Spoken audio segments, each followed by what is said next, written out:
Bismillahirrahmanirrahim. Assalamualaikum warahmatullahi taala wabarakatuh. Saudara dan saudari, bersama dengan saya dalam kursus CTU 552, pengajian falsafah dan isu semasa. InsyaAllah dalam sesi ini kita akan memberikan sedikit taklimat dan penerangan tentang latar belakang kursus ini, dan saya harap di akhir penerangan ini saudara dan saudari mendapat gambaran yang jelas tentang konsep asas tentang apa yang akan kita pelajari sepanjang semester ini, insya-Allah.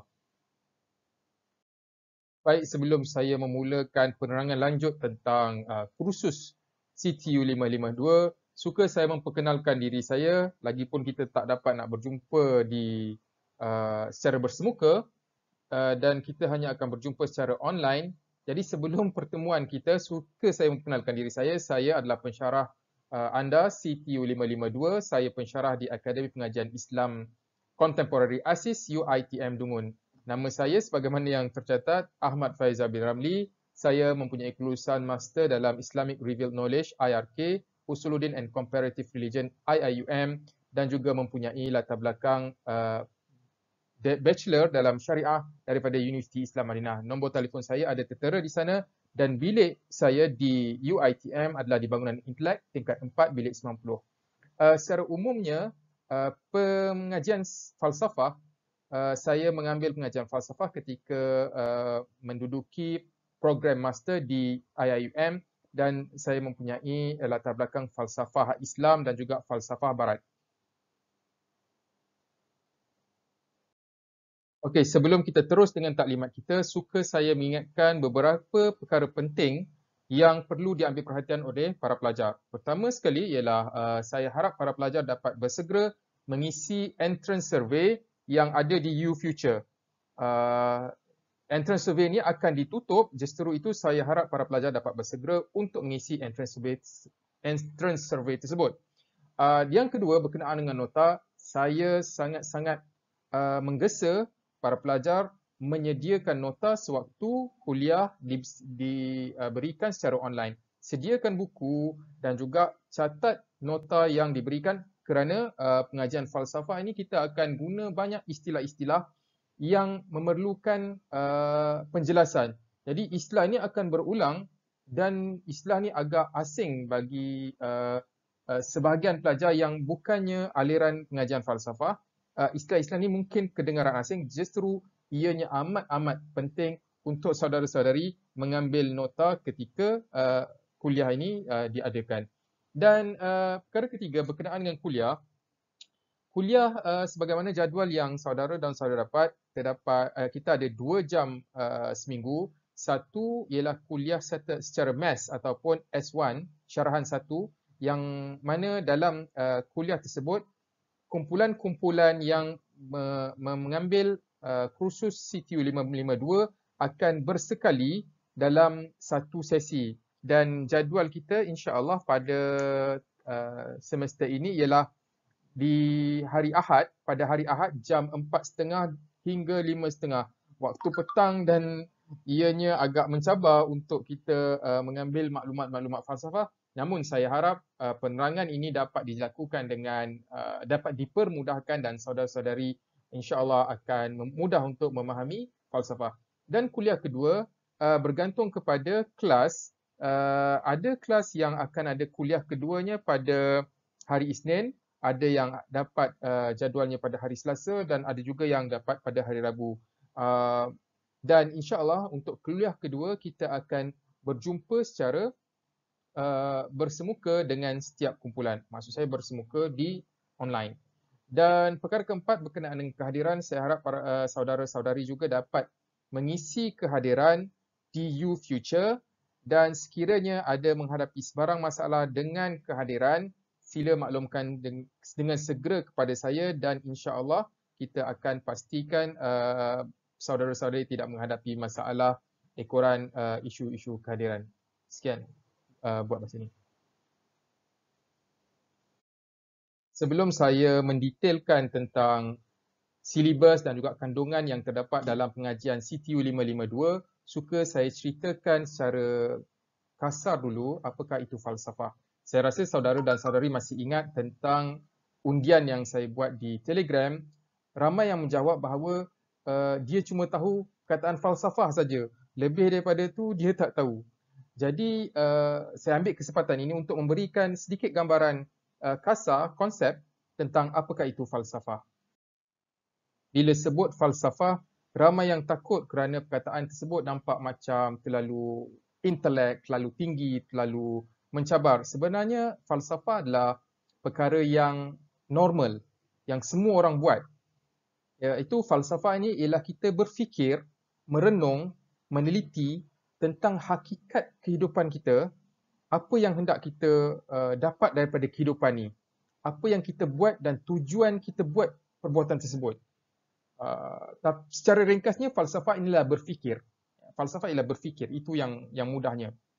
Dan kalau tuan-tuan, saudara-saudara lihat pada slide yang saya sedia ni, falsafah kita boleh bahagikan kepada dua. Falsafah sebagai satu kehidupan dan falsafah sebagai satu bidang ilmu. Sebagai satu bidang ilmu, memanglah falsafah ni mempunyai istilah-istilah, kategori-kategori dan juga susun atur cara pengajian silibus yang tertentu. Dan yang ini ni mungkin ia memerlukan waktu dan juga kita memerlukan masa untuk kita duduk berfikir dan juga belajar dan mengetahui detail ataupun perincian-perincian tentang pengajian tersebut.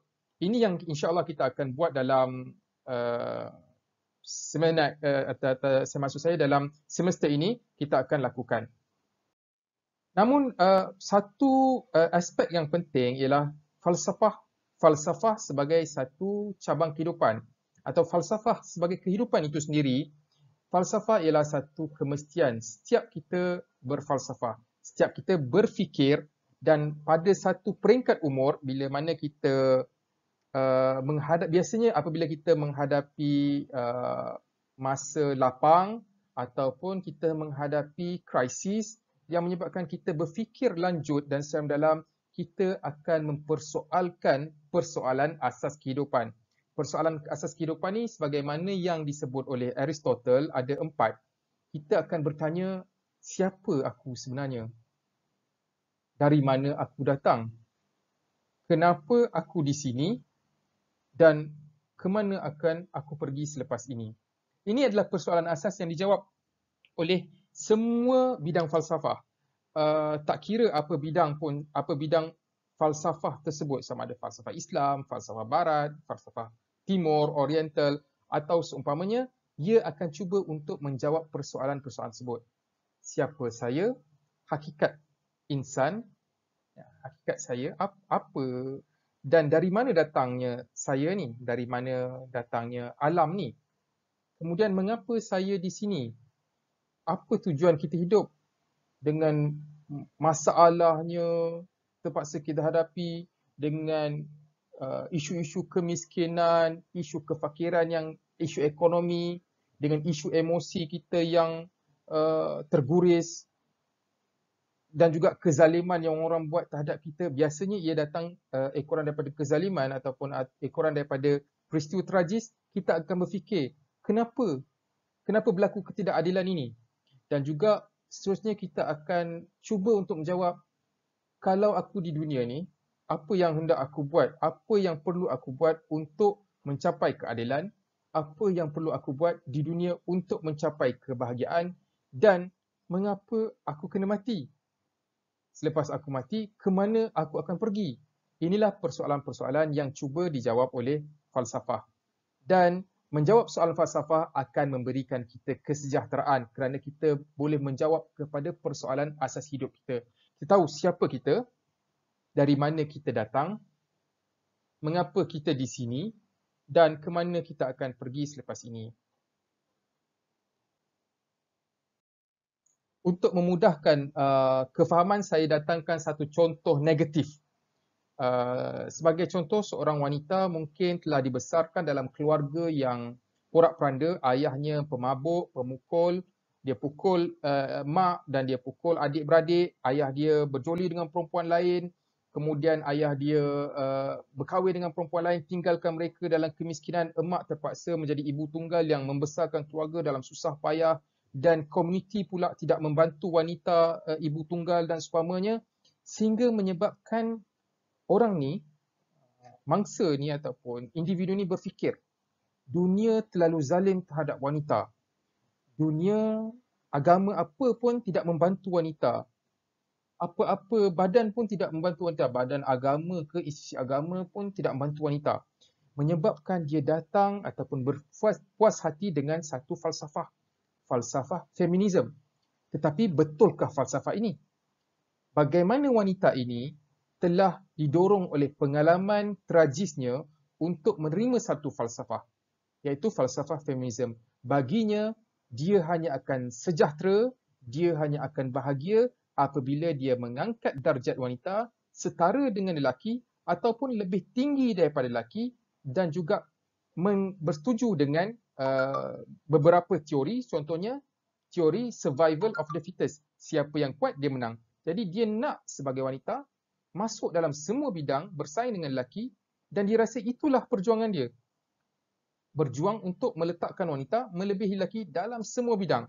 Datanglah isu-isu yang pelik, contohnya dalam agama kita, ada wanita yang hendak menjadi imam sembahyang, ada wanita yang nak mempunyai hak menceraikan suaminya dan seumpamanya, dan sebenarnya ada wanita yang ingin hak sama rata dalam pembahagian tarikah ataupun harta pusaka. Sebenarnya isu-isu yang dibangkitkan oleh wanita ini adalah isu-isu yang semasa, isu yang relevan, yang boleh dijawab dengan falsafah Islam, yang boleh jawab dengan baik, yang boleh memuaskan hati sebenarnya.